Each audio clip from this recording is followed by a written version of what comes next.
La quatrième étape de cette réflexion autour de la psychanalyse et de son rapport à la philosophie, puisque Jacques Lacan a eu comme maître, comme il dit, mon seul maître, Alexandre Kojève.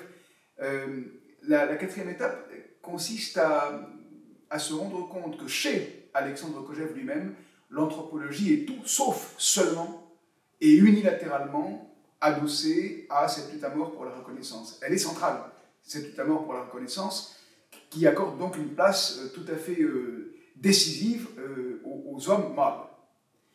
Mais Alexandre Kojève approfondit son propos, le nuance et avance en précisant plusieurs choses.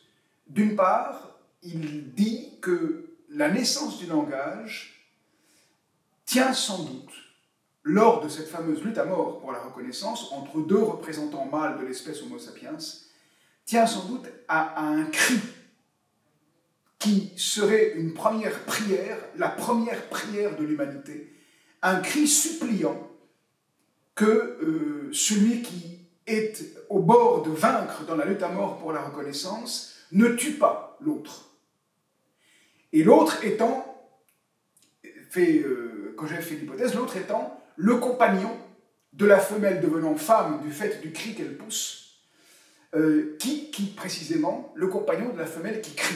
Autrement dit, la lutte à mort pour la reconnaissance engagerait trois individus et pas deux. Pas seulement les deux qui luttent, mais au moins un troisième, de sexe différent des deux premiers, donc une femelle, poussant le premier cri que Dominique Perrotte qualifie d'incoatif, à juste titre, le cri qui est le cri d'un enclenchement, d'un début, le début du langage dans ce mouvement d'humanisation. Donc, les femmes, les futures femmes, jouent un rôle tout aussi central dans l'humanisation que les futurs hommes au travers de la lutte à mort pour la reconnaissance dont ils ont en quelque sorte l'initiative, entre guillemets, et les femmes par l'avènement du langage au travers de ce premier cri qui est une première prière aux yeux de Kojève.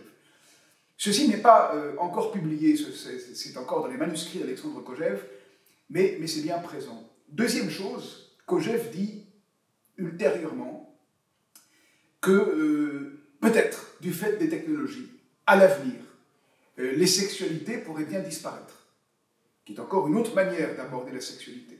Et une autre façon encore d'aborder la sexualité, qui est très intéressante, et d'aborder la compréhension des femmes, est présentée par Alexandre Kojève dans un tout petit article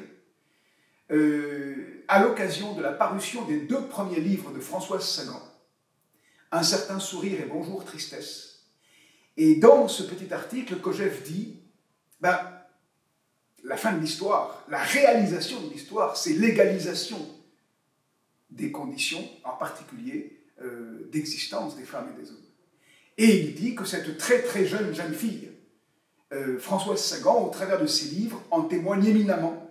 Et il ajoute que pour les hommes de sexe mâle, ce n'est pas pour résister à l'égalisation qu'il faudrait un certain courage, bien au contraire.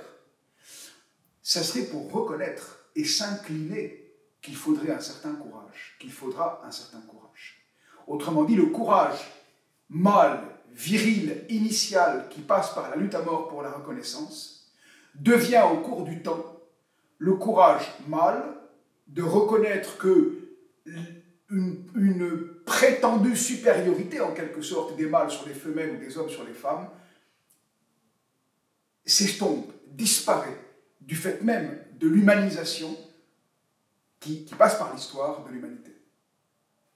Fin de cette série sur la psychanalyse et la question des sexualités.